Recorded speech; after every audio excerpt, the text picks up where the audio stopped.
Get up and go with Dunken and Carly on demand. You got any travel plans for this year? My wife and I are celebrating our 10th anniversary this year, so yeah, we're going to try to do something fun. Yep. I don't know where we're going to go, though. Maybe like somewhere fun, like Nashville or something like that? Sure, yeah, Nashville's fun. Okay, why do you ask?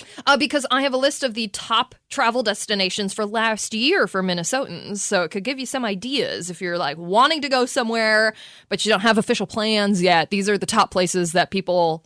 From here went. Yes, exactly, based on Google Trends. So Florida is number one. Florida is number one, yes. Arizona's got to be on there. Arizona's number 5 for domestic travel. Okay. Because then there are also 3 international spots, too. Oh, I want to go back to Italy. Italy is not on the list. Oh, really? Yeah. Okay. All right, so number 1 is Florida. What's number 2? Is it New York City? New York City's number 4. Is it Chicago? You're really nailing these. Chicago is not on the list. Okay. No, Illinois in general is not on the list. Most people probably make the drive, and they don't fly. That's true. That's true. Is it California? No. Is it Hawaii? Hawaii's number 3. Get out of here. Hawaii is expensive. Oh. I was like, Hawaii. I can't afford to go to Hawaii. Hawaii's beautiful. I'm sure it is. What do you mean? I've seen pictures. Okay, what else is on the list? We got one left. Number 2. Number 2. The number 2 most Googled travel destination for Minnesotans last year. Domestically. Is it a warm weather destination? It's not. Really? Yeah. You're never going to get it. Is it Alaska? No. It's Michigan. Michigan? You want to take your wife to Michigan for your anniversary? What's that about? I don't know. A bunch of Vikings fans went to see the Lions game? Could be. And that skewed the numbers? Like, boy, why? I don't know. What does Michigan have that we don't have here? I don't know. I mean, the Upper Peninsula is really cool, but... I mean, we got Duluth. It's pretty cool. We got Duluth? Oh, my God. Okay, so those are the top 5 most Googled domestic travel destinations for Minnesotans last year. Okay, run through them one more time, because that was convoluted. Sure, yeah. Number 1 is Florida. Number 2, Michigan. Number 3, Hawaii. Number 4, New York. Number 5, Arizona. These are places people are flying to. Correct. Okay. Then we have the top 3 international travel destinations for Minnesotans last year. England. London. No. Paris, France. No. Germany. No. I wish. Amsterdam. No. I want to go to Amsterdam yeah. too. That'd be so fun. That'd be a lot of fun. No more guesses? You want me to just run through them? Yeah. Top 3? Top 3. Yep. Number 3 is Greece. Okay. I would love to go to Greece. That'd be cool. Number 2 is Mexico. Oh, duh. Looking for those all-inclusive resorts. We go to Mexico every once in a while. I don't even consider it a foreign trip. Like, right, I know, because it's in right there, North America. Yeah. So you're like, it's just a neighbor. Okay. What's the most popular? The number 1 international travel destination for Minnesotans last year was Japan. Okay. I would love to go to Japan. Maybe I skewed it because I kept looking and be like, are tickets cheap now? Yeah. No? Okay, never mind. That'd be a fun trip. You can check out that story on our app. And speaking of Japan, I'm craving sushi now. Ichi Tokyo, number 1 for Japanese cuisine in Rochester. You can get a $20 gift certificate for only $14 at seizethedeal.com. It's the best decade, Carly. The theme for Social Ice this year, all the ice bars are going to have a different decade. So this is kind of interesting. The Economist, they did a big study, and they found that if there was such thing as a time machine, Republicans would travel back to the 1950s. That's their most popular decade. Interesting, okay. Democrats picked the 1990s. Yeah, 90s. The 90s are pretty awesome. I was going to say the 80s. I think I've said the 80s before. So I wasn't even alive in the 80s. Yeah.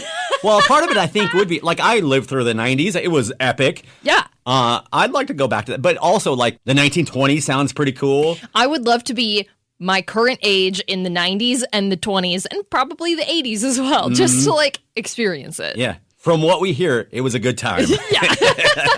It's going to be a good time at Social Ice tonight. There is a 20s bar, there's a 50s bar, there's an 80s bar, there's a 90s bar, and they're all going to have signature drinks. One important piece of advice, if you're going tonight, bundle up. It's going to be cold. Yes. Not as cold as this morning, though. I checked.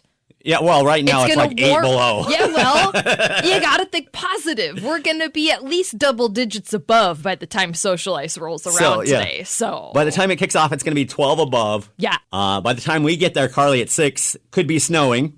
That's fine. which would be pretty, right? It'd be light really snow. cool. Yeah. Yeah, that'll help set the mood.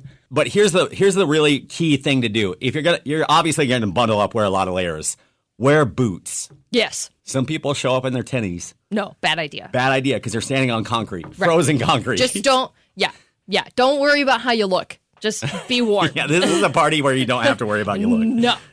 No. Show up tonight. It's going to be a good time. Carly and I are going to be on stage from 6 to 8. Of course, they're going to have the signature cocktails. A DJ is going all night long as well. And we got all the info for you up on the 106.9 KROC app. All right, it is time for the birthday game. We've got Sarah from Byron. She's going to play this morning. I love this game because I hear from people afterwards. I was sitting in my car listening and just screaming the answers at the radio. Those idiots. Which then that's embarrassing. Yeah. So if you're one of those people that know all the answers all the time, all you need to do to be a contestant is open our app and chat with us, and you could play next week. We're going to start with Sarah this morning. So, Carly, you need to leave the room right now. Goodbye. Okay, here we go. Olivia Rodrigo, question number 1. Olivia Rodrigo's career started on what Disney Plus show? Oh, my goodness. I'm going to have to skip. Skip that one? Okay. Rihanna turned 35 this week. According to Billboard, what is Rihanna's biggest song? You've heard of Rihanna, right? Oh, yes. Well, she was just at the Super Bowl. And I'm trying to think of my favorite song. Oh, this is not going great. Carly is going to win. All right. Do you need to skip this one too? I think so. Okay. Jennifer Love Hewitt. She turned 44 this week. According to IMDb, they say this 1997 horror movie was Jennifer's best movie. Scream. Okay.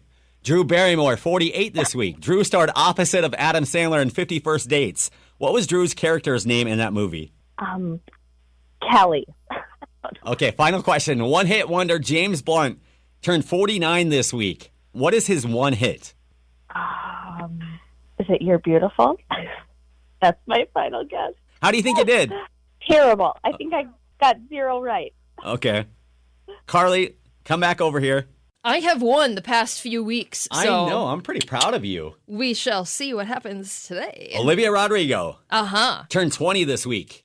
Oh, that's it? Oh, my gosh. Her career started on what Disney Plus show? Disney Plus show. Mm-hmm. I have no idea. Rihanna, 35 this week. Okay, uh-huh. According to Billboard, what is Rihanna's biggest song? Umbrella. Jennifer Love Hewitt turned 44 this week. IMDb says this 1997 horror movie is Jennifer's best movie of all time. I think that's I Know What You Did Last Summer. Drew Barrymore, 48 this week. Drew starred opposite of Adam Sandler in the classic rom-com 50 First Dates. Uh-huh. What was her character's name in that movie? Sandra. I've never seen it. Oh, for real? Yes. It's a good one. It's a really good one. One-hit wonder James Blunt turned 49 this week. Mm-hmm. What is James's one hit? Hold on. I choreographed a dance to it.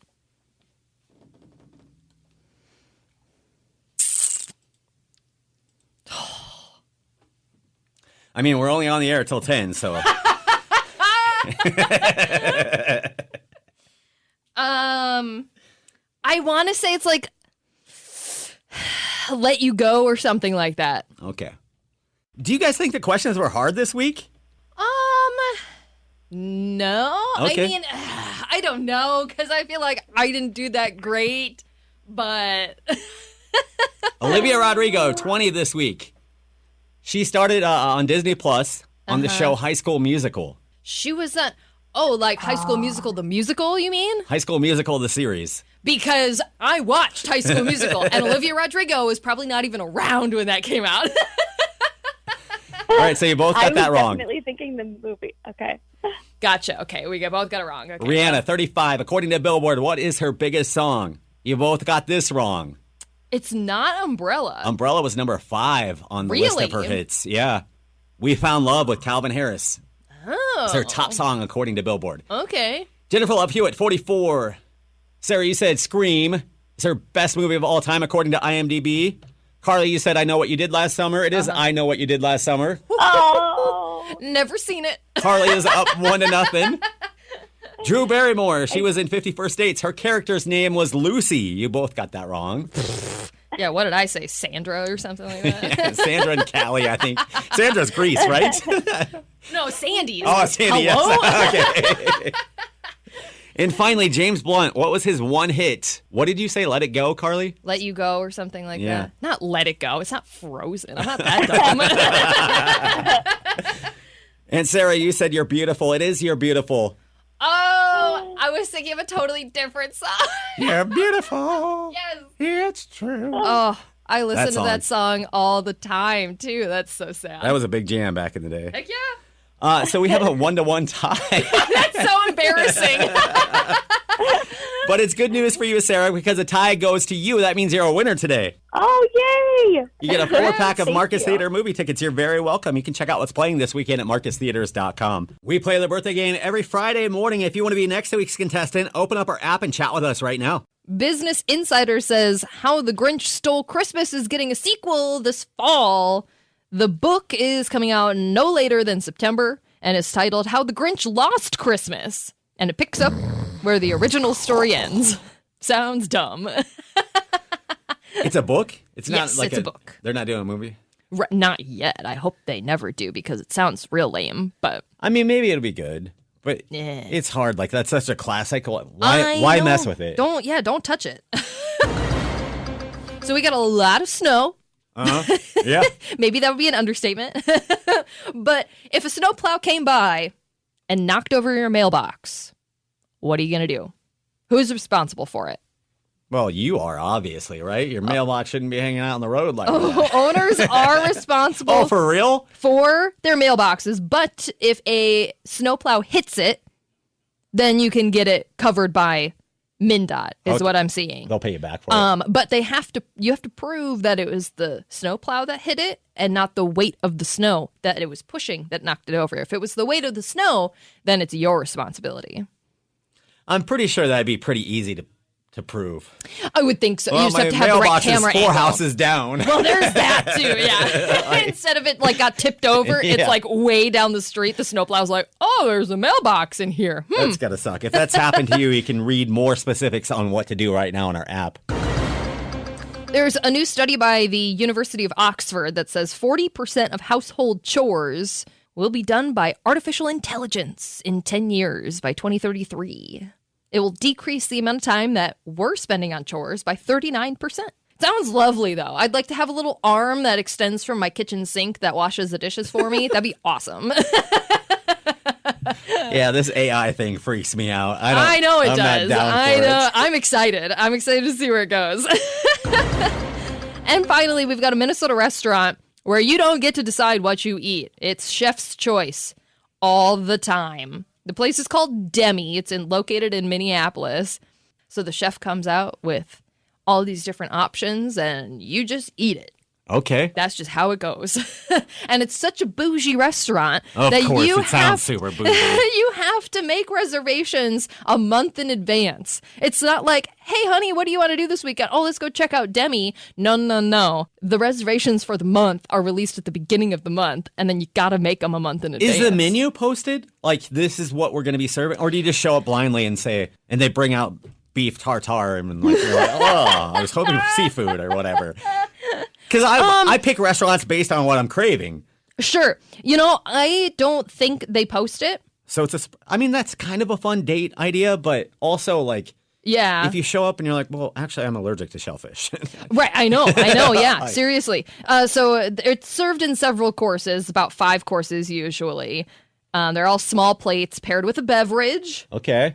But yeah, as far as I know, they don't share it You with you show ahead up of and you time. eat. Yeah, sometimes you're just not going to like it.